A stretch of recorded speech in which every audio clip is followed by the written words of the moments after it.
kawan ya, dengan kawan-kawan yang waktu itu kebetulan pernah di situ. Jadi alumni kawan-kawan saya yang pernah di food tech itu, saya ngobrol-ngobrol.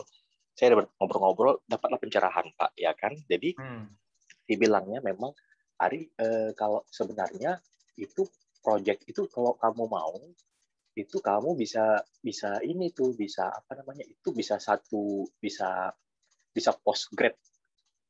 postdoc ini tesis katanya kalau buat analisa itu bilangnya. Nah, daripada kalau misalnya hanya membayar katakanlah membuat barang analisa itu, which is sebenarnya oke, cuman kalau bisa lebih saving, itu kenapa nggak bekerja sama dengan profesor, kemudian minta itu dianalisa oleh mahasiswanya, sehingga nanti jadi suatu jurnal atau suatu apa gitu, karena itu akan lebih menarik buat mereka daripada kita hanya ngetes lab, kemudian nanti hasil labnya itu apa gitu kan. Dan harganya mungkin lebih miring kalau seandainya jadi jadi bahan kajian oleh si doktor inilah, profesor ini sama mahasiswanya. Oke. Dan angkat buat saya bilang begini, bro, ini kalau misalnya buat tunggu kajian jurnal, ini bukannya sebentar, ini lama, ini berapa bulan, ini bisa setahun lebih nih, saya bilang gitu kan. Kita butuh cepat informasinya. Nah, itu dia. Cuma satu lagi, Ri, yang perlu kamu pahami katanya. Kalau udah masuk ke university, itu artinya IP kamu pikirkan katanya. Apa IP? Intellectual property. Nah, ini yang kemarin kita diskusi, Pak. Intellectual property itu artinya apa? Mereka bisa klaim bahwa itu adalah kajian yang memang mereka lakukan, which is kita mungkin nggak inilah mereka dapat profit dan benefit dari itu. Oke. Tapi kan sebenarnya kan sejauh apa sih parahnya IP itu sehingga nanti juga ujung-ujungnya kan menghasilkan suatu analisa yang bisa kita jadikan referensi kan gitu. Ya. Cuman dibilang sama dia, sebenarnya sih kalau sebenarnya memang tidak sesimpel itu IP itu prosesnya. Kalau misal nanti suatu saat, katakanlah ada yang klaim bahwa bambu itu sebagai begini dengan referensinya, itu mereka bisa perang ini, bisa klaim-klaiman. Itu pernah terjadi waktu itu dengan dengan beberapa kampus lain itu klaim hasil analisa. Jadi klaim klaim temuan lah, katakanlah klaim temuan apa segala macam. Oke lah, saya bilang itu masalah political issue untuk akademik lah ya, saya bilang gitu sama teman saya. Oke, kenapa enggak kalau misal teman saya ini kan dia tahu Pak, BPOM itu kan BPOM itu kan ngerti hal-hal beginian. Saya baru teringat, saya itu punya temen Pak di BPOM, tapi di BPOM Medan. Nah, akhirnya, oke, saya bilang, jadi gimana kalau misalnya saya bawa ke Malaysia, ini mekanismenya bagaimana? Oke, kalau memang mau dibawa ke Malaysia, nggak apa-apa. Tinggal nanti kirim sampel aja. Jadi rupanya kawan saya ini, dia itu kerja di lab, tapi labnya itu bukan lab kampus, tapi labnya lab swasta. Lab swasta. Oh, oke, berapa ininya biayanya untuk tes itu? Nah, biayanya lumayan juga, Pak, harganya itu. Untuk per parameternya itu, dia itu sekitar 500 ringgit. 500 ringgit, which is hampir 1,5 juta. Satu parameter. 1,5 juta. Oh, oke. Wah, karena gini kita bilang, saya itu butuhnya itu hanya komposisinya aja. Kita udah tahu nih, intinya apa tuh dari dari si cuka bambu ini. Ada fenol, ada asetik asid, kemudian ada metanol, apa segala macam lah. Nah, cuman yang kita mau tahu tuh, takarannya itu pengencerannya terhadap air tuh berapa persen sehingga bisa jadi disinfektan, bisa jadi pupuk dan sebagainya. Nah, memang itu agak kesulitan katanya. Kenapa? Karena kalau misalnya mereka mengacu ke suatu referensi yang seperti itu butuh pendalaman katanya, Pak. Jadi gini, kalau katakanlah disinfektan, itu sebenarnya akan lebih bagus bukan hanya komposisinya, tapi seberapa efektif disinfektan itu berfungsi. Contoh, katakanlah ada bakteri, ada virus, atau ada kuman, seberapa jauh si efektivitas si cuka bambu itu terhadap membunuh kuman-kuman itu. Nah, itu penting nggak? Oh, saya bilang penting. Nah, itu kita mau. Itu kita juga mau tuh. Jadi artinya seberapa efektif itu penting juga. Nah, kalau begitu itu nggak bisa lama dan itu juga bukan hal yang itu banyak parameternya katanya. Oh begitu pula. Oke nggak masalah gini aja deh. Saya bilang saya hold dulu karena saya tadi terlintas ada di Bepom gitu. Akhirnya saya setelah ngobrol sama dia saya langsung kontak orang teman saya di Bepom. Nah barulah tercerahkan Pak karena memang ternyata kalau Bepom itu memang nggak bisa untuk membawa tes seperti itu. Tapi dia mau bantu Pak. Halo, selamat siang Pak Agus. Halo Pak Halo. Agus. Ya, siang. Ya, lagi ngobrol-ngobrol masalah cuka nih Pak, cuka bambu. Oh iya. Jadi saya sambung sedikit aja. Jadi tadi itu saya udah ngobrol sama orang Bepom. Nah, Pak Ari, gini aja kan ada 3 sampel tuh. Saya ada cerita-cerita 3 sampel itu bawa ke saya cuka bambunya. Kasih ke saya cuka bambunya. Nanti kita ukur bukan cuka bambu. Jadi grade A1, grade AB untuk cuka bambu sama air bambu. Tapi saya untuk air bambu kita bisa tes di sini. Kita punya alatnya. Jadi nanti akan dites kadar logamnya aja Pak. Karena itu yang paling mahal. Kalau kadar logam itu bisa sampai 3 juta tuh Pak. Tapi 3 jutaan kadar logam itu. Akhirnya apa? Oke, dia bantu untuk mengecekkan kadar logam di Bepom. Kemudian untuk parameter lainnya itu air bambu itu. Tapi kalau untuk yang cuka bambu itu akan dibawa ke dosen ke lab farmasi di USU. Ke lab farmasi di USU. Jadi nanti kawan-kawan inilah Pak yang akan mensupport Pak nanti untuk masalah seperti apa cuka bambu itu. Jadi si Bepom itu nggak bisa ngecek dia karena dia bukan ini kan kayak disinfektan apa segala macam kan bukan untuk yang dikonsumsi. Iya. Jadi tapi dia bisa punya koneksi untuk kawan-kawan yang satu kerja di dosen di USU, dia punya lab farmasi, sama satu lagi linknya dia itu adalah di Surabaya Pak, namanya Angler Lab. Nah, jadi itu jadi tujuan kita juga nanti kalau misalnya memang kita coba lihat, kita kirim sampel ke Medan dulu aja, nanti dites air bambu sama cuka bambunya, kemudian nanti kalau tidak menutup kemungkinan nanti dia lagi coba ngecek ke Angler Surabaya, kira-kira cuka bambunya itu bagaimana, masih ada nggak orangnya di sana, kemudian kalau masih ada berapa biayanya, dan dia lagi cek gitu. Oke. Nah, jadi rencana saya kira-kira Pak nanti cuka bambu sama air bambunya itu bisa nggak Pak kita kirimkan ke Medan hari Senin atau hari Selasa paling enggak? Ya, makanya berapa banyak? Nah, untuk cuka bambu itu satu botol aja Pak, satu botol Satu botol aqua, satu botol yang aqua. kapasitas berapa? 1 liter? Yang biasa aja, yang 1, berapa liter ya? 660 ya? Berapa? 600 mililiter itu ya Pak. Yang botol aqua ya? Yang botol plastik itu ya? Botol aqua. Ya. Botol plastik itu. Air bambu?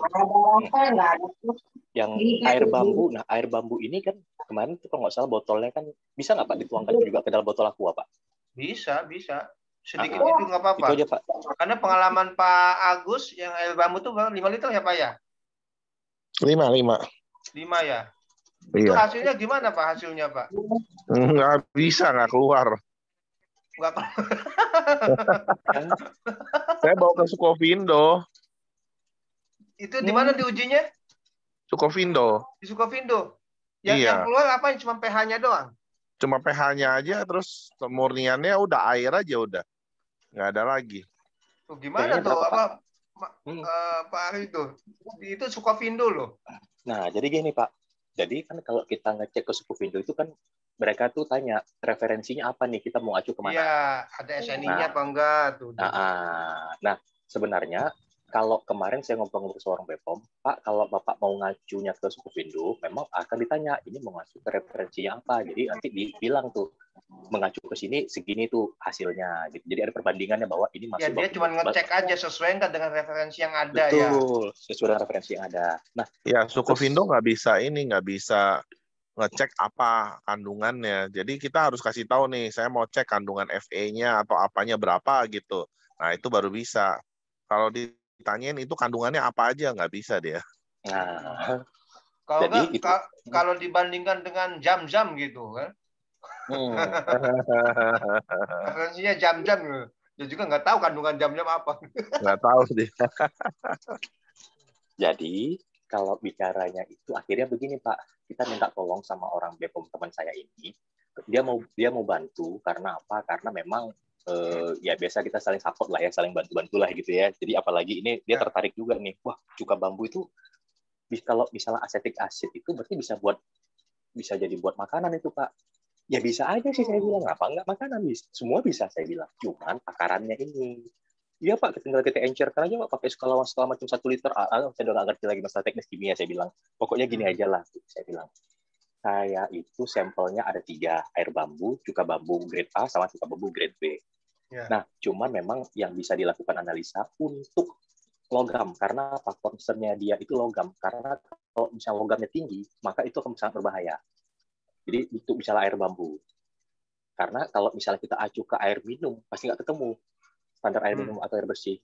Standar air minum itu pasti nggak akan ketemu, karena beda manfaatnya. Karena ini bukan manfaat untuk diminum, kan? Artinya manfaat untuk di kesehatan. Entah itu herbal jatuhnya, entah itu apa. Jadi yang paling penting itu dari si BPOM itu sebenarnya sejauh mana kadar logamnya. Dan kadar logam itu yang paling mahal kalau kita cek di lab-lab luar, Pak.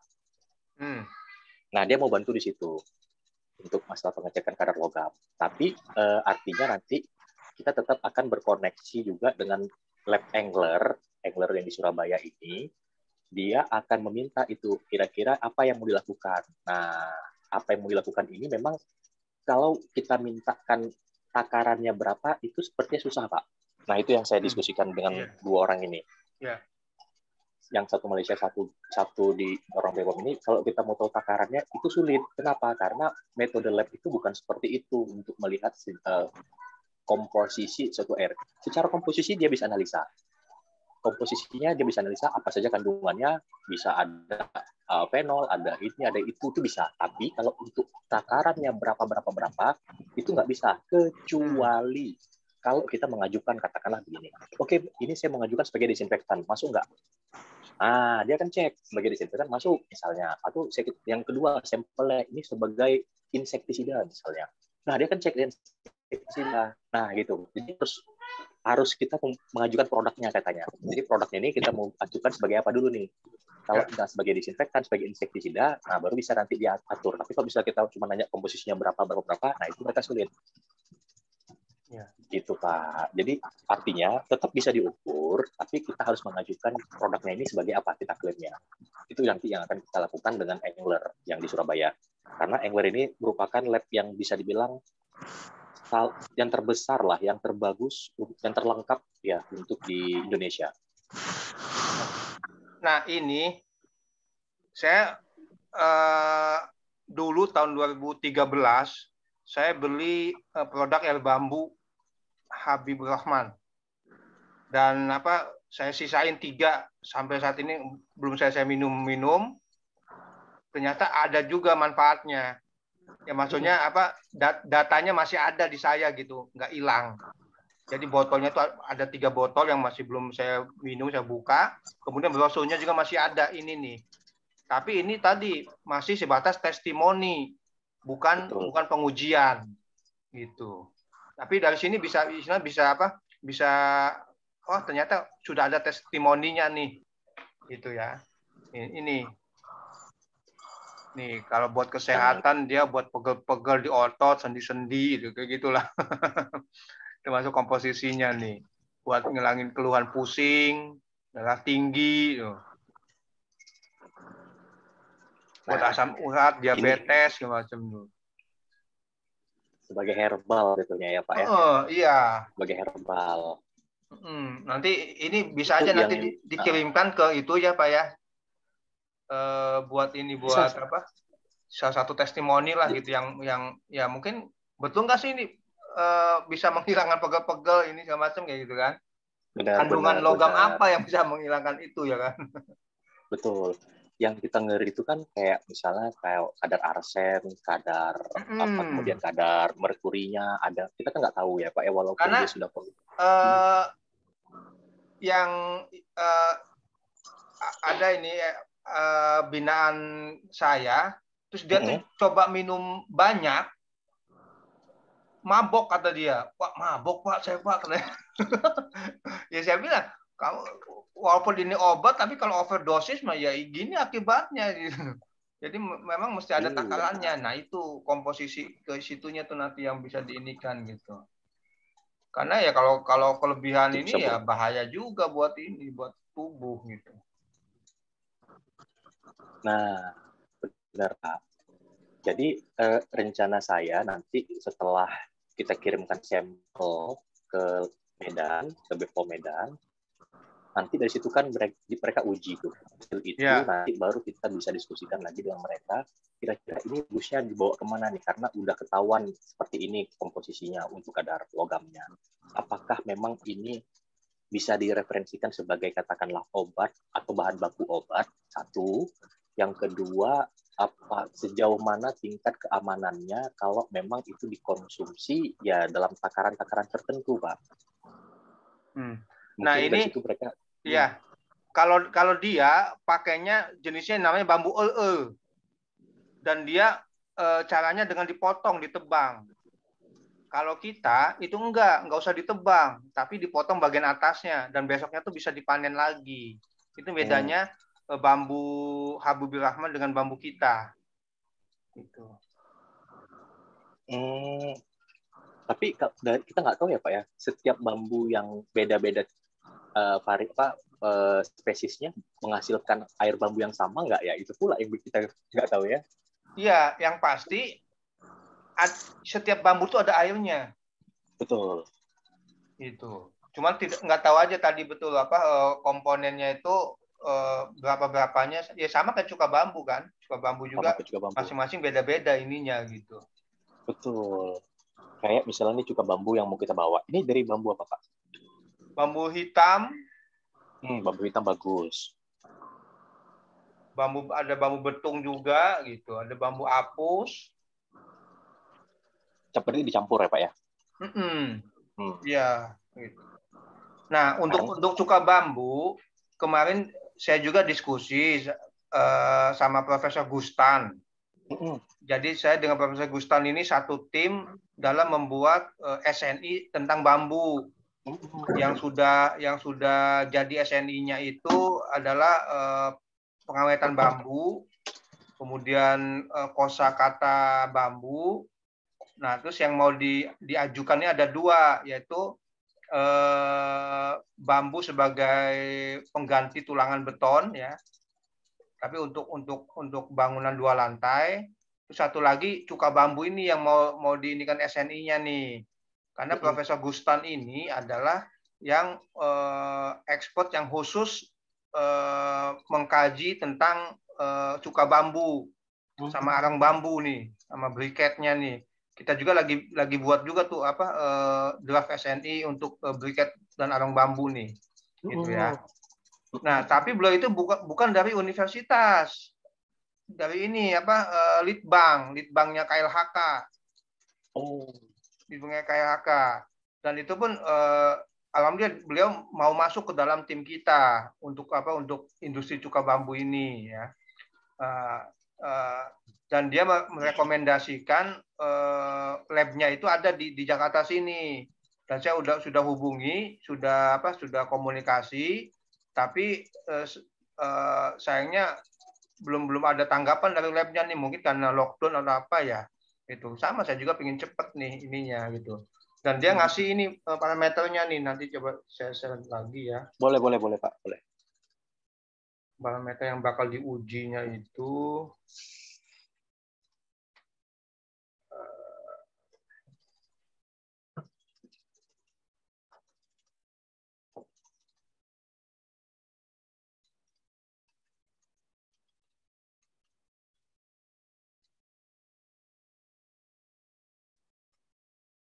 lumayan banyak juga. Tapi begitu saya tanya harganya segala macam, hubungi saja labnya. Nah, saya udah hubungi labnya, udah kirim email juga, tapi sampai sekarang belum ada respon. Nama labnya apa, Pak? Nama labnya? Nama labnya bentar ya.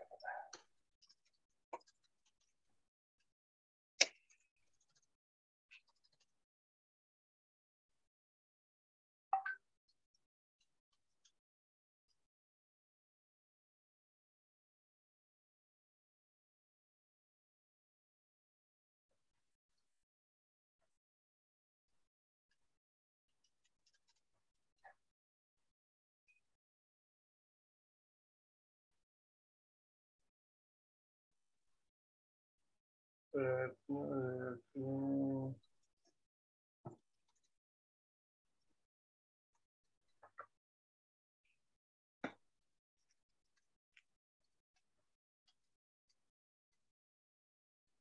matiin dulu.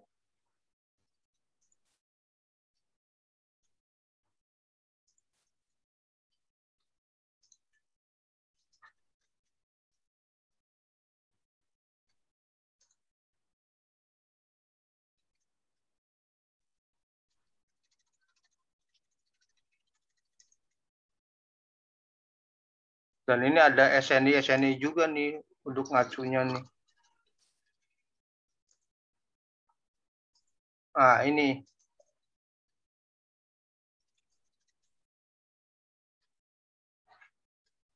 Jadi yang bakal parameternya itu pH-nya. Yang sesuai dengan SNI itu kalau mutu yang paling bagus itu 2,5 sampai 3. Kalau yang grade 2-nya itu di bawah 2,5. Terus warnanya itu visual saja, dia nggak pakai ini acuan. Kalau yang pertama itu coklat, kalau yang kedua itu kuning. Nah, kan kalau visual kan udah kelihatan kan yang sampel yang saya kasih kan. Yang satu kuning, yang satu coklat kehitaman ya kan. Betul. Tapi di sini dibalik dia ininya apa? Yang pertama itu grade yang jeleknya, yang kedua itu malah yang bagusnya gitu. Ya, nanti kita sesuaikan dengan ini aja nggak apa-apa. Oke. Fenolnya emang persentasenya lumayan. Kalsium, kalium, seng, tembaga, fosfat, natrium, nitrogen, asam asetat, bobot jenis. Ini logamnya kan? Kebanyakan logam ini, Pak. Ini untuk cuka kan, Pak ya? Iya, cuka bambu. Untuk cuka bambu ini. Saya belum bilang yang air bambu itu belum bilang saya tuh. Oke. Nama labnya itu draftingnya. Nama labnya mana? PT Mutu Agung Lestari. Oh, PT Mal. Iya. PT Mal. Tahu ya? Iya. Tahu Pak, tahu. Ya. Memang kalau PT Mal itu dia pemain, dia itu untuk forestry. Untuk forestry, kemudian juga untuk sebenarnya kalau misalnya kita mau mengacu ke asal udah ada parameternya ini, sebenarnya ini lab mana aja bisa Pak, nggak harus ke PT Mal. Ya. Nah, ini aja nanti kita acukan. Jadi nanti begini, kita kasih sampel, kemudian kita kasih acuan ini, dari situ nanti mereka udah bisa Pak kasih referensi. Oke. Bisa. Jadi banyak tuh. Selain PT Mal ada PT Unilab Perdana, ada PT banyak untuk lab itu bisa. Boleh. Nah, kalau begini sebenarnya kita kalau sudah ada acuan begini untuk cuka bambu, kita nggak perlu lagi ngirim kemana-mana Pak. Bisa ngirim di lab di sini aja nih. Oke. Oke. Mantap ini. Ini rencananya kapan Pak mau ini kan Pak disahkan untuk ininya Pak, pembuatannya ini udah masuk tahap pembahasan tingkat apa Pak di dalam resmen pembuatan SNI-nya? Masih draft ya. Masih draft. Dibahas ini ya biasanya sih dari pengalaman yang 2 yang sudah jadi itu tahun depannya udah jadi. Berarti ada tinggal 3 lagi pembahasan ya Pak ya, kira-kira ya. Nanti konsensus. Konsensus. Gitu. Oke, kalau gini udah enak Pak. Saya berarti coba minta parameter untuk air bambu nih saya coba nih. Beliau profesornya di mana Pak? Di kampus apa Pak? Profesornya riset kayaknya. Oh, riset. Iya. Oke. Kalau peneliti kan banyak kayak gitu ya. Iya. Yang LIPI, yang litbang, ya profesornya riset. Jadi nggak akademik ya. Tapi itu logonya logo apa ya Pak ya di atasnya Pak?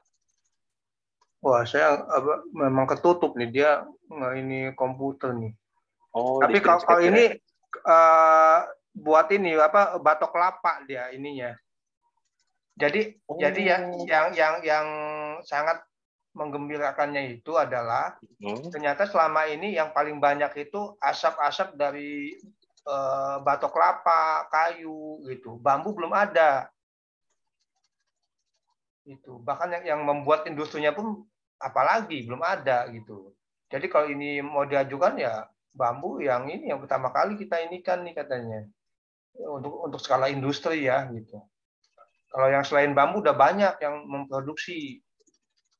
Oke. Baik. Tinggal air bambu aja yang belum ya? Air Ya, bambu. ini lagi saya tanyakan juga nih. Ya kayak ini parameter untuk ya batok kelapa nih, sari batok nih di perusahaannya nih. Cuman di atasnya nggak tahu nih internasional apa nih. Standar internasional kayaknya. Iya. Nanti saya share ke WA ya. Boleh Pak. Nah, begitu. Oke, clear dah. Ya. Untuk cuka bambu udah aman, tinggal untuk air bambu. Nanti kalau memang coba saya ngobrol lagi deh nanti dengan yang di Bepom Medan itu untuk cuka bambu nih udah ada acuannya kira-kira apakah bisa saya pakai lab yang di Jakarta atau pakai yang di USU atau bagaimana ya, nanti saya coba konfirmasi lagi ke beliau ya Pak ya. Ya.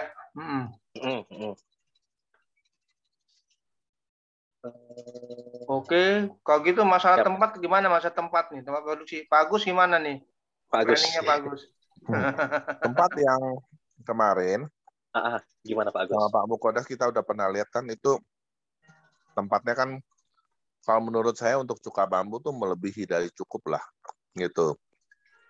Nah kemarin kan saya pelajari itu mesin saya di situ kan 6 buah adalah mesin pirolisis. Maaf, ada yang ngerti pirolisis sudah tahu ya kurang lebih? Ya, tahu Pak, pirolisis. Ya, nah itu gambarnya ya. Jadi sebenarnya tungkunya ada 2. Jadi di bawah itu adalah tungku pembakaran. Nah, yang di dalamnya itu, yang di dalam tanur, itu adalah tempat pembakaran, tapi tidak yang tertutup gitu loh. Biasanya kalau pirolisis, itu kita taruh ban karet atau bahan apa aja lah, misalnya minyak cong pun bisa ditaruh di dalam gitu. Nah, setelah itu, nanti setelah dibakar dari luar, kan terjadi fraksi. Nah, fraksinya itu yang dipisahkan melalui katalisator menjadi minyak gitu. Nah, kemarin saya ada diskusi dengan pabrik tempat pembuat mesin. Nah, dari bahasa mereka setelah mempelajari cuka bambu ini, jadi cuka bambu ini kelihatannya kandungan airnya tinggi, jadi bukan minyak itu malah. Bukan.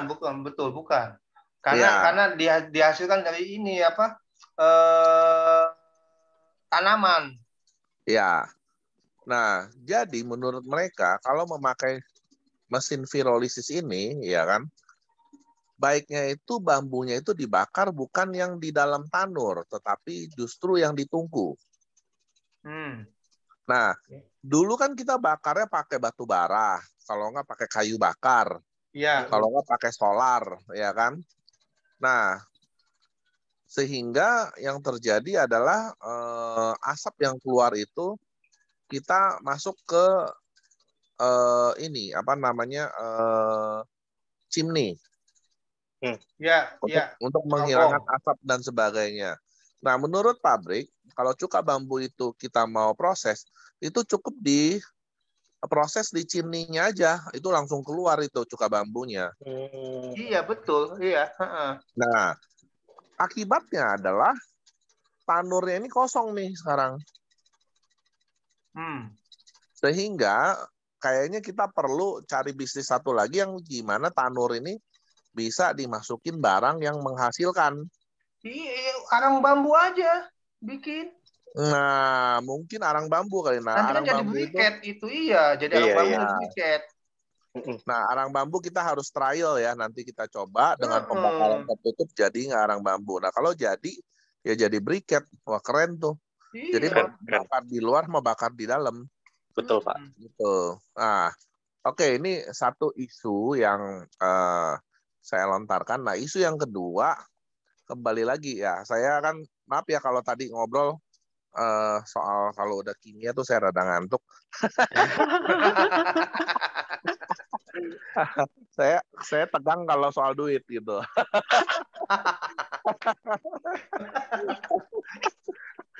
Setuju, Pak. Setuju. Ya, kita bercanda sedikit lah Iya, biar Pak. Iya. lagi Biar lockdown ini nggak tenang. mau. Iya. Nah, ini nih kalau saya lihat ya, dulu saya bikin minyak. Seliternya kita jual 5.000 tuh udah jingkrak-jingkrak gitu kan. Nah, kalau misalnya cuka bambu ini seliternya bisa 20.000, waduh, 4 kali lipat dari harga minyak saya kan, bener nggak? Benar. Ya. Berarti ini secara nilai ekonomis kita dapat cuka bambu, kita dapat arang itu sudah sangat luar biasa, ya kan? Nah, cuma pasarnya ini nih yang harus segera kita yakinkan, karena kalau minyak ya kan, saya buka pabrik saya yang di sana yang Pak Mukoda sudah lihat itu kan kita nggak usah jualin setengah mati, nggak usah masarin ya kan, orang tangki udah pada antri di depan gitu kan. Nah, ini kita harus matangkan karena produksi itu kan nggak bisa berhenti ya. Nah, kalau kita nggak bisa distribusi, itu barang tuh mau taruh di mana itu mabok sekali gitu kan. 10.000 liter itu bukan sedikit.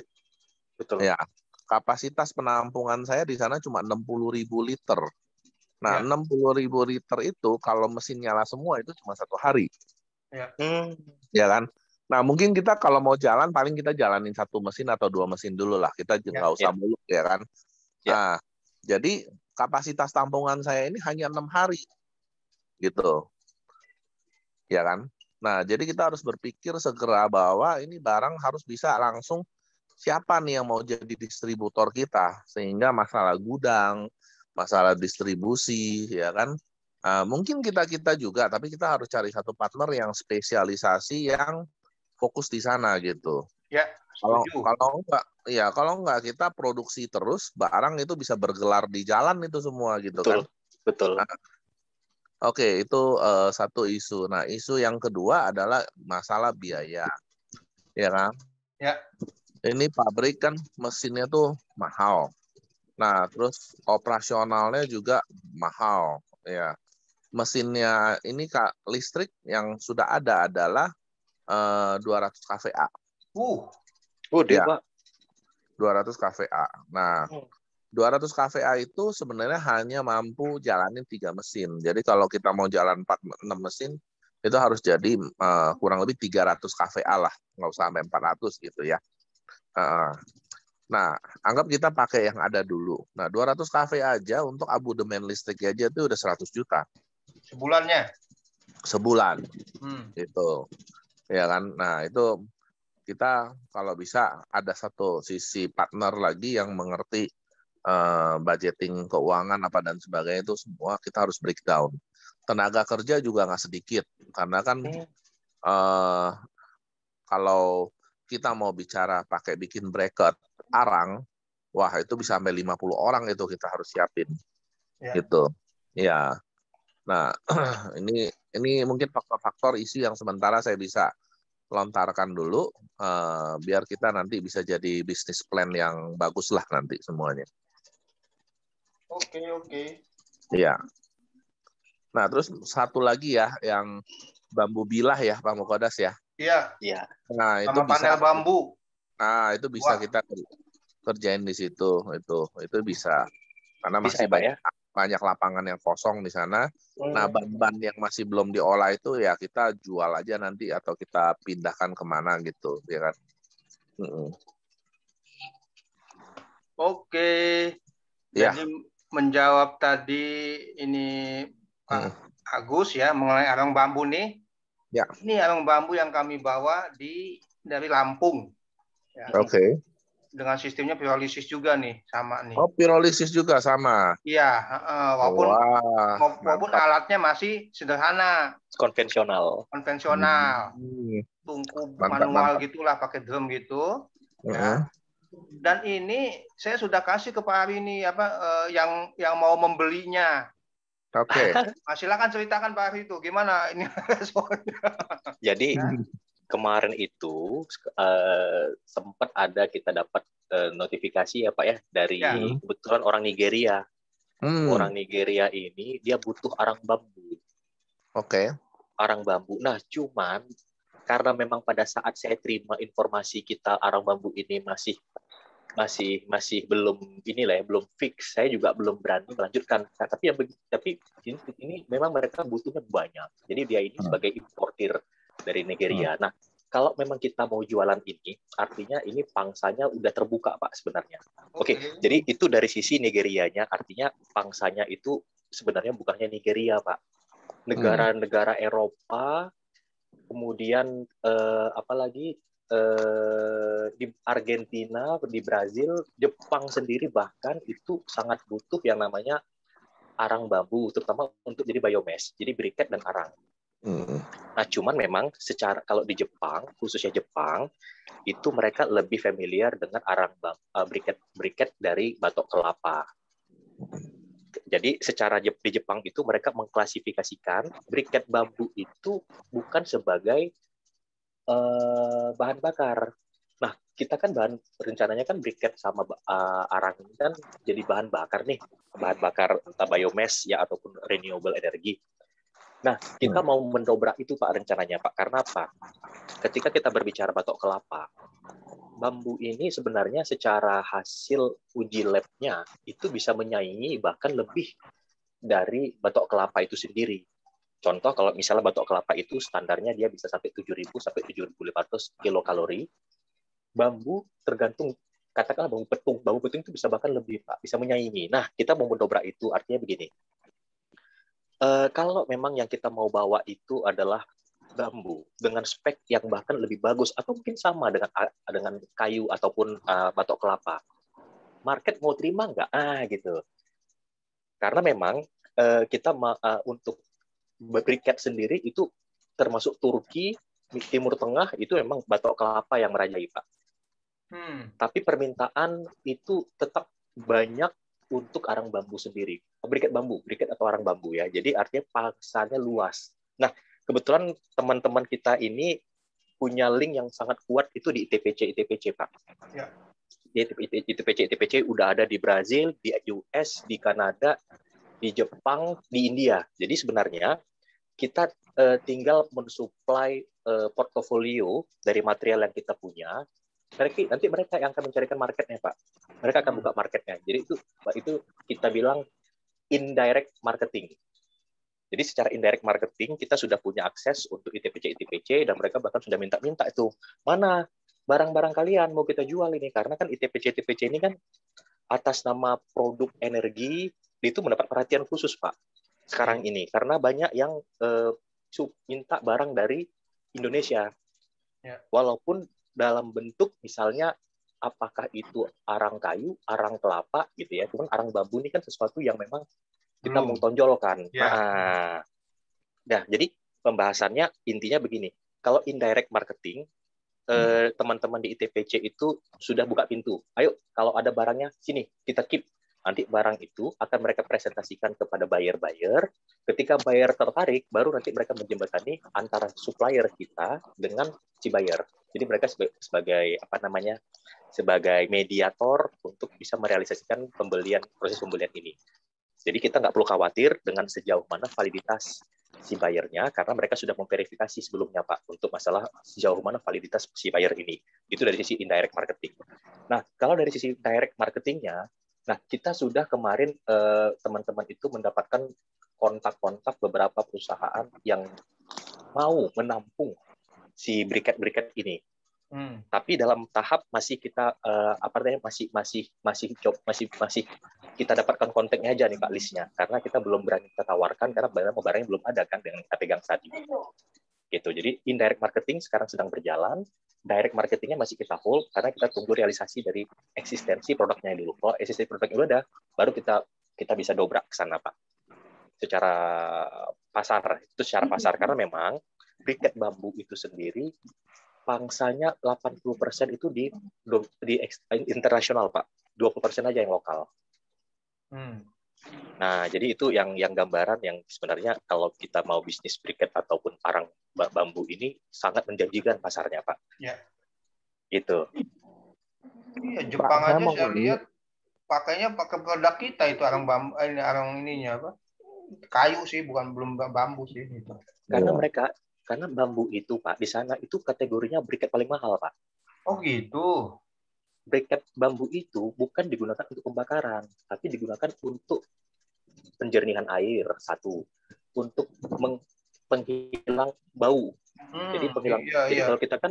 kalau di kita kan pakai kapur barus tuh di lemari-lemari. Iya, iya. Mereka pakai briket bambu, Pak. Iya, saya lihat di hotel-hotel di Jepang itu di pojok-pojoknya itu disimpan arang bambu itu. Bambu, iya. Buat ini. Iya. Itu biomas ya, Pak? Sebagai biomass ya. Biomass ya. Jadi kayaknya itu yang saya mau nanya tuh, Pak, sebenarnya. Jadi sebenarnya arang bambu itu kita mau bikin ya kan karkoal atau karbon aktif sebenarnya gitu loh. Oke. Ya, yang mahal yang aktif ya. Iya. Karbon aktif. Nah, kalau karbon aktif peruntukannya memang lebih spesifik ya, Pak ya. Itu kan nanti bisa jadi ke kosmetik, kecantikan, farmasi, air minum ya, bahkan juga charcoal latte. Iya, iya. Untuk produk-produk yang bisa dikonsumsi. Memang secara pasar itu lebih kalau kita bisa. Jadi gini, sebenarnya untuk menghasilkan arang aktif ini, setahu saya itu butuh proses, bukan butuh proses, butuh quality suhu yang lebih tinggi. Suhu lebih tinggi. Betul. Pantengin bener-bener tuh kualitinya. Jadi memang effortnya itu lebih ke kualitinya, lebih ke prosesnya, proses kontrol ya, lebih ke proses kontrolnya. Lebih ke proses kontrolnya. Nah, outputnya sih diharapkan memang nanti bisa memenuhi speknya itu untuk apa namanya si charcoal aktif ini. Kalau pangsanya jadi lebih luas lagi, Pak. Bisa farmasi, bisa kosmetik, gitu ya, kan? Jadi bahan baku semuanya itu. Sabun, sampo. Sebenarnya kalau kita udah bikin pakai mesin pirolisis yang ada di saya itu udah memenuhi karbon aktif sih sebenarnya. Karena dia kan pembakaran tertutup dengan tekanan tinggi ya. Iya. Tekanannya itu bisa sampai 40 bar itu di sana. Ya kan? Tinggi sekali itu. Terus bisa suhu mencapai 4.000 derajat di dalam. Boiler ya, Pak ya? Ya, dia semacam boiler. Pirolisis sih, Pak. Cuma kan dia pirolisis ya? Tertutup. Iya, tertutup. Betul. Kalau yang tadi Pak Mukodas kasih lihat itu kan pirolisis tradisional ya. Itu tekanannya nggak bisa tinggi gitu. Kalau yang mesin saya ini operasionalnya juga agak bahaya. Jadi pada saat selesai pendinginannya aja bisa sampai kurang lebih 6 sampai 8 jam baru bisa pendinginan. Seharian gitu. Ya. Satu shift juga tuh. Karena kalau nggak bisa meledak itu kalau buka. Betul. Nah, gitu. Kalau untuk charcoal aktif, Pak, sebenarnya link kita juga ada, Pak, untuk bisa kita akses ke sana. Oke. Karena apa? Kemarin itu kan, ini kan charcoal aktif ini kan bukan bagian yang, karena kita nggak punya fasilitas itu kan, kita belum punya teknologi itu. Nah, kalau memang kita punya, wah ini lebih enak, Pak. Secara marketnya. Ya. Karena lebih domestik aja itu permintaannya cukup banyak. Ya. Oke. Dan itu masalah Pak Agus, masalah di sampah bambu di ABN selesai itu. Jadi kami lagi ngebongkar ABN tuh. Banyak sampahnya bambu. Ya kan Pak Agus kan maunya diambil sama petugas kebersihan. Kalau saya jangan, dibakar aja. Lama banget numpuk ini. Nah, kalau kayak gini selesai masalah tuh. Betul. Tinggal diangkut ke sana. Justru kalau memang mau jadi briket atau arang bambu itu nggak perlu pakai limbah aja, Pak. Iya itu makanya limbah-limbah bambu yang udah nggak kepake Iya. lagi itu bisa diinikan.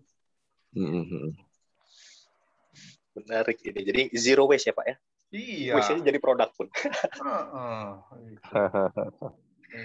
Nah, kembali lagi ke masalah budget tuh. Gimana tuh tadi Pak Ari itu yang masalah apa?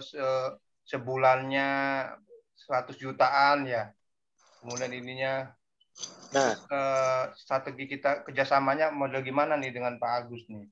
ya, itu juga emang benar jadi perhatian khusus itu Pak. Jadi artinya gini, memang perlu kita diskusikan karena untuk kita itu kan rencananya kan ada mau bikin apa namanya Pak industri bilah dan panel. Kebetulan memang kita lagi cari lokasi nih Pak. Kan Pak Agus juga tahu kemarin sempat kita ke Sahejo, kita ngobrol-ngobrol dengan Pak Syauki dan sebagainya. Jadi artinya memang kita lagi butuh lokasi sebenarnya. Nah memang kalau memang memungkinkan untuk bisa kita bangun apa namanya di areal kita install mesin di sana di area Pak Agus. Nah itu mungkin nanti kira-kira nanti gini Pak, itu kan kebetulan ini Mas Arief ini yang megang angka-angkanya. Tapi yang jelas begini Pak, angka-angkanya.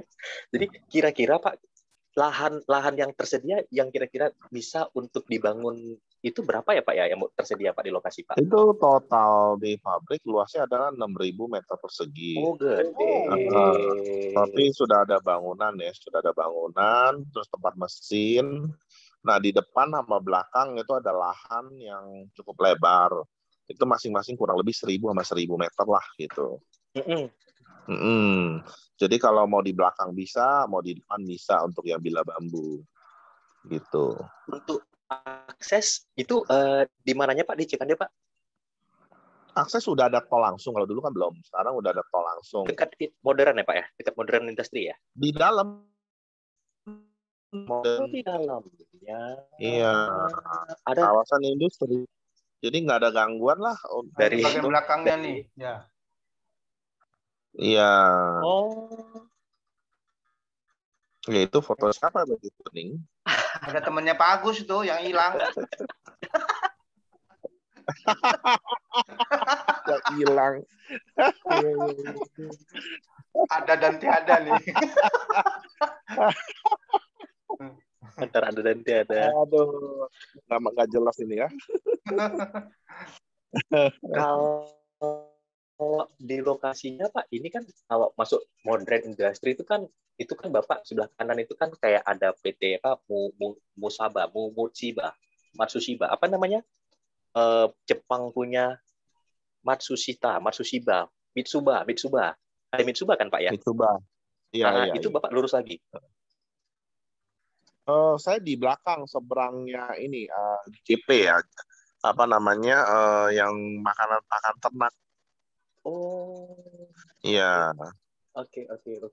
Iya, di pakan ternak. Ada juga klien saya Pak di situ PT Ogata namanya. Oh, iya. Sari roti di sana besar. Betul, sari roti sebelah kanan tuh gede banget. Iya, sari roti besar. Betul. Wah, enak Pak. Dari akses tolnya enak Pak. Dekat banget, udah ada tol baru lagi kan. Iya. Nah, sebenarnya kalau semua udah matang, kita bisa bilah dulu mulai. Nanti bilah kita pakai yang listrik saya yang ini dulu, yang apa? Yang 1 fast. Ya kan? Kan itu listriknya kecil, paling 5.000 kan cukup. Iya. Nah, sambil persiapan untuk tungku, karena karena kalau kita untuk persiapan ya kan kita perlu melakukan beberapa perubahan. Nah, itu mungkin butuh waktu 2 bulan. Oke, nggak apa-apa. Jadi jalan dulu yang bilah itu. Ya. Kira-kira Pak dari Pak Agus sendiri udah proposnya gimana Pak dari Pak Agus? Apakah kita bekerja sama atau saya sewa tempat atau bagaimana Pak kira-kira? Gini, ini pabrik kan bukan saya sendiri kan, saya ada partner ya kan. Oh iya. Ada partner. Nah, saya pikir jadi saya berpartner dengan mereka. Nanti juga di bisnis ini kan saya mau ikut Pak Mukodas nih, ya kan. Udah diangkat anak buah Pak. Enggak lama. Luar biasa. Jadi saya pikir nanti intinya saling menguntungkan lah. Nanti saya diskusi Iya. lagi sama Betul. pemegang saham. Kemarin ngomong sekilas sih udah nggak ada masalah, udah mau pakai aja ya. Walaupun begitu kan hitungannya biar jelas sama dia, jangan Iya. sampai ada apa-apa gitu kan. Nah, partner saya ini kan sebenarnya partner saya ini meninggal Pak, sudah meninggal Oh. gitu. Kita tinggal istri sama anak-anaknya aja gitu. Nah, saya hello dulu. Nah, ini kalau bisa jalan, bisa jadi income juga buat anak-anaknya kan, ya mulia juga, Iya, ya betul kan? Pak, betul. Gitu loh. 3 tahun yang lalu lah, atau tiga setengah tahun yang lalu serangan jantung. Jadi bisnisnya lagi jalan, dia meninggal gitu. Oh, Gitu. Ya. baik. Boleh. Harusnya sih tidak masalah. Kalau tempat itu dipakai untuk bilah bambu aja, kemungkinan ya akan shareholder akan keberatan gitu. Jadi Betul. harus secara keseluruhan gitu. Makanya Pak Mukodas dihitung secara matang ya kan, Betul. untuk arang bambunya, untuk cuka bambunya, pasarnya. Nah kalau itu udah sip, nah segera. Nah saya juga terakhir ada dapat fasilitas dari ini Greenpeace. Oh, Greenpeace, Pak. Greenpeace dulu kan kita bakar ban kan untuk menghilangkan namanya ban itu kan limbah, ya kan? Betul. limbah B3. Ya, waktu itu mau dikasih 50 miliar gitu loh. Nah, sedangkan kita robah jadi bambu, ya kan? Nah, nanti kita coba ajuin lagi deh, kita berubah ke sini, ya kan? Mungkin, ya menurut saya sih masih sama aja kan, kita tetap green kan? Green juga, Ya, benar. gitu. Benar. Iya, kebetulan kawan di Departemen Keuangan, staf ahlinya Bu Sri Mulyani kan, dia itu diangkat jadi kepala perwakilan dari Departemen Keuangan untuk Greenpeace untuk menyalurkan dana-dana ini gitu loh, dana-dana green gitu. Ya. Ya, Profesor Singgih kalau mungkin pernah dengar. Profesor Singgih. Klop ini. Prof. Ya. Prof Singgih, Singgih Rifat. Singgih Rifat. Wah, kalau di bambu kita ada Pak Prof Mukodas, Pak. Amin. Kalau yang ini profnya hitung duit punya, Pak. Prof keuangan. ITB juga loh dia. Oh gitu. Iya. Lulusan ITB juga, betul. Cuma mungkin lebih senior ya, karena Iya. dia masuk pensiun udah mau 70. Mudah-mudahan kemarin ikut tuh, jadi bisa nyambung tuh. Bambu ternyata masuk juga gitu. Iya. Kalau udah matang saya ajak beliau ketemu lah. Kita ngobrol, orangnya enak kok. Ya. Mudah-mudahan bisa dapat dana itu udah di end. Ya. Sambil awal kita kumpul-kumpul lah, lihat gimana caranya. Boleh Pak. Nanti saya akan coba sounding ke kawan-kawan juga Pak. Artinya nanti mungkin dari sisi konsep bisnis lagi kita akan rebutkan berarti kan Pak ya. Tapi ada peluang untuk kita bekerja sama di sini. Bentuknya itu nanti bisa kita diskusikan karena memang sebenarnya dari mulai raw material datang itu bisa dipakai untuk si bilah, untuk si briket atau misalnya untuk bambu, ini semuanya satu raw material nih. Semuanya bisa terbalik putar-putar ini. Betul. Iya. Mudah-mudahan Pak saya sih sebenarnya lagi berpikir bahwa gini, pabrik, mesin semua dianggap inilah satu bagian yang investasi dari pihak saya dengan partner. Nanti biar dihitung aja jadi saham gitu kan, sehingga kan nggak perlu biaya lagi untuk untuk di awal gitu loh. Nanti tinggal bagi aja gitu kan, gitu. Berarti kan kita tinggal cari dana operasional. Oke. Gambarannya gitulah kurang lebih. Baik. Itu yang namanya kolaborasi, saling menguntungkan, bagi hasil sesuai dengan kemampuannya. Sekarang kan pabrik berhenti itu biayanya gede sekali, ya kan, yang jaga, yang apa. Berapa orang Pak karyawannya Pak di sana Pak sekarang Pak? Mau cuma satu keluarga aja taruh di situ buat jaga. Oh iya. Ya. Dulu sih ada 50-60 lah. Mulai kapan Pak ininya Pak berhenti stop ininya Pak jalan Kurang pabriknya Pak? lebih 3,5 tahun yang lalu ya. Oh, udah cukup lama juga ya. Iya, cukup lama gitu. Ya karena harga minyak juga jatuh kan. Drop Oh betul. iya, Drop banget. sempet apa gratis itu harga minyak tuh, malah dibayar kalau ada yang ngambil. Dulu saya Ini- tertinggi ya minyak pirolisis ban saya pernah jual sampai 8.000 loh Pak Mukadas. Nah, wah itu udah jingkrak-jingkrak, udah balik semua ya kan. Iya, iya. Makanya kita ini ada arang, ada apa cuka bambu, ya kan. Harusnya sih visible sekali gitu. Betul Pak. Kalau saya sih ngeliatnya amat sangat visible. Iya.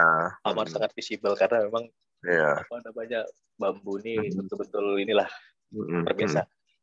Pak Mukodas, Ya. berarti kalau untuk dari raw material sendiri Pak, misalnya nih kita kan mau berproses, nanti Pak Mukodas bisa jembatannya ya Pak ya dengan petani-petani Pak biar kita bisa akses Soalnya raw ya, material. udah banyak yang nunggu nih Pak. Oh, iya. Sampai nanya ke saya tuh, Pak, kapan dibeli nih punya kita? Kapan nih? Udah banyak nih yang mendesak nih.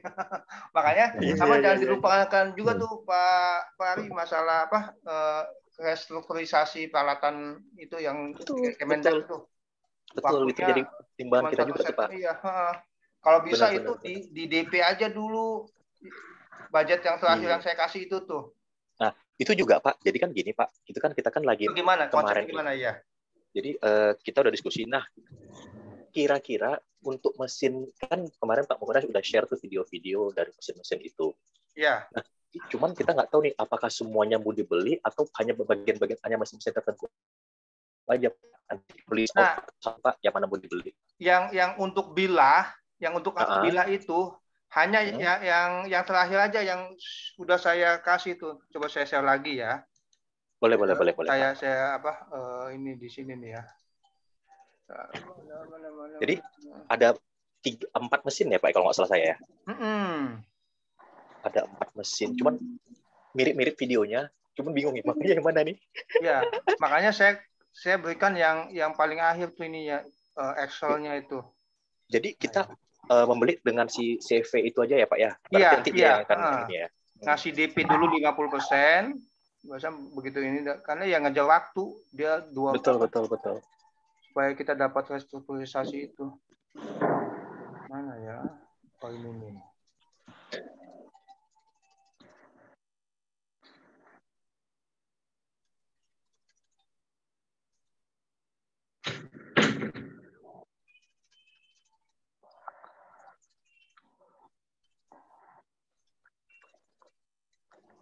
Udah kebuka. Nah ini. Ini hanya ini saja Pak. Kalau untuk bilah. Dan ini bisa digunakan untuk panel bambu juga. Oke. 6 ya. 378 ya. Oke.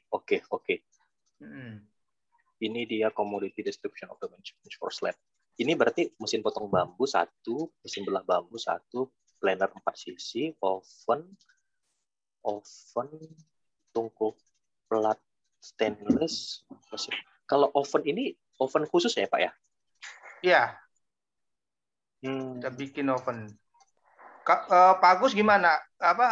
Di sana udah bisa jadi oven nggak tuh yang mesin pirolisis? Kalau nanti kita ada pirolisisnya nyala, kita nggak usah oven lagi. Oh ya udah. Kita bisa heatnya jadi kita oven bisa dihilangkan saja Pak itu. Iya. Oke, oven sudah ada ya. Bukan sudah ada. Kalau nanti mesin pirolisisnya nyala, kan ada pembakaran tuh. Ya kan? Nah, heatnya kita bisa pindahkan gitu. Jadi bangunannya tetap dibuat dulu ya Pak ya? Kontainer aja cukup. Nah, pakai kontainer aja ya. Jadi bisa lebih hemat, nggak nyampe 50 kalau gitu Pak. Jadi nanti kalau pesan ke PT itu ovennya dihilangkan saja. Baik. Oven, tungku sama yang pesan itu cuma 3 aja Pak. 1 sampai 3 aja. Mesin wrapping, Pak? Itu tempatnya lain. Oh, tempatnya lain. Iya. Berarti 3 mesin aja ya? 3 mesin aja yang di itu. Mesin planer. Oh, oke. Oke, jadi dengan asumsi oven sama tungku itu nanti bisa dari inilah ya, artinya dari tempat Pak Agus ya. Iya. Oke.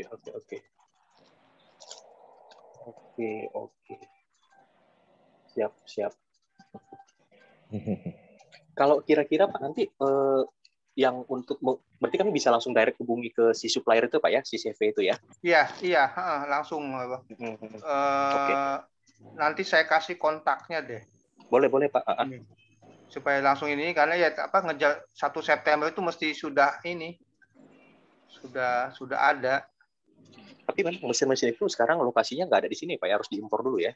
Iya, makanya dia butuh waktu 3 minggu sampai 6 minggu itu. Sampai 8 minggu ya. Waktunya itu. Oke. Nanti saya akan berikan Pak. Coba kontak si itunya. Kira-kira dia untuk impor juga ya Pak mesinnya, maaf. Iya. Apa mau impor sendiri? Dari Cina Pak. Mau impor sendiri nggak? Boleh saja sih. Cuman waktunya kekejar nggak tuh buat itu ngambil diskonan. Soalnya gini, kalau mau ambil diskonan ini dari pemerintah. Iya. Lumayan. Oh ya udah jangan deh. Soalnya kalau saya impor sendiri kan bisa lebih cepat ya.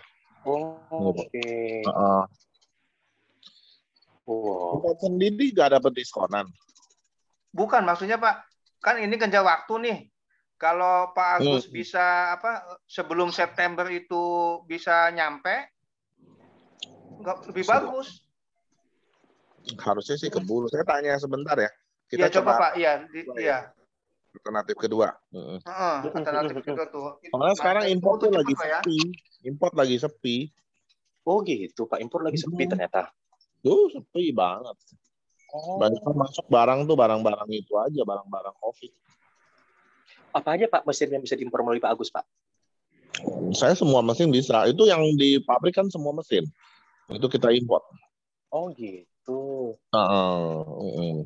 Kalau Cina ya ahlinya lah kalau mau cari mesin. Betul Cina itu luar biasa.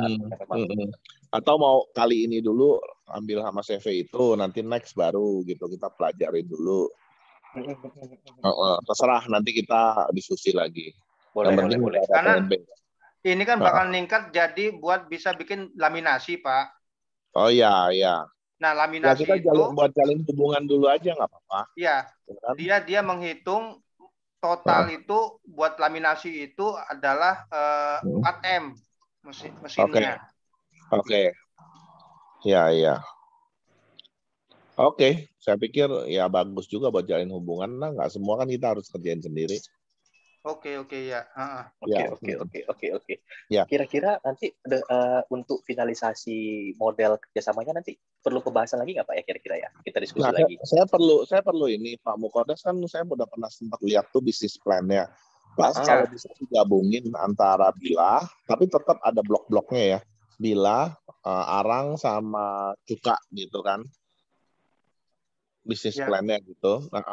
Anggap 1 tungku itu bisa 10 ton 10 ton arang, ya kan? Nah kalau cuka bambu saya sih nggak yakin 10 ton sih. Kita anggap cuka bambunya 5 ton lah gitu setengahnya, ya kan? Karena kita nggak bakar di dalam tungku kan.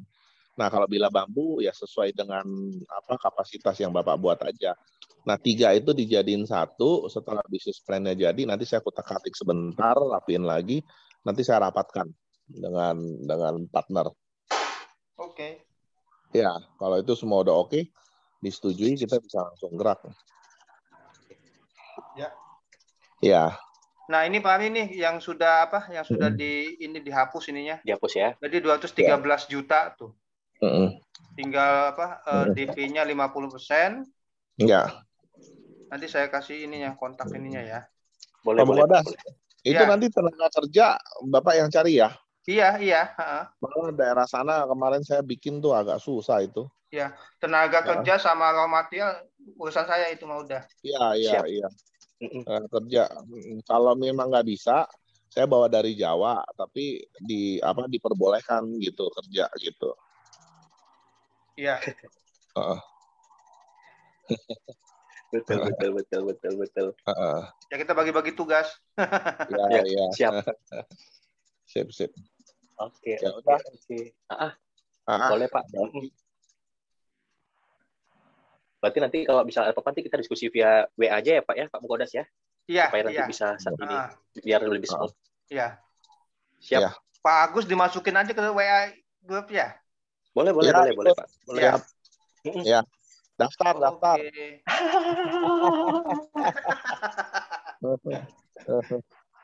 Iya. Ya. Oke. Oke, masih ada lagi. Terima kasih ya. Terima kasih banyak Pak Agus. Terima kasih Pak Agus. Ya, jaga kesehatan ya semuanya ya. Waalaikumsalam. Selamat siang. Sama-sama ya Pak ya. Ya. Sehat-sehat semuanya.